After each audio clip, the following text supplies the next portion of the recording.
mag-taping ang cast ng Rosalinda sa pangunguna ni Carla Abellana at Jeff Eigenman. At ang kontrabida ang nagbabalik trabahong si Katrina Halili. Kamusta na kaya siya matapos masangkot sa kontrobersya?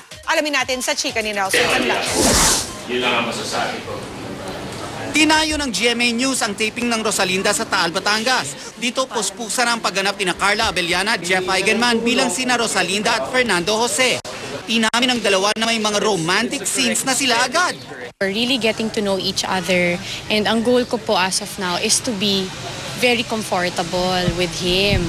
So pag meron ho kami eksena, wala hong ilangan. So I guess to ganun na rin ho yung mapupuntahan, di ba? Pero sa ngayon, slowly adjusting ho. Every day you learn something new about each other. So, yun, friends muna kami. We're just taking it slow. We're both focused on our work.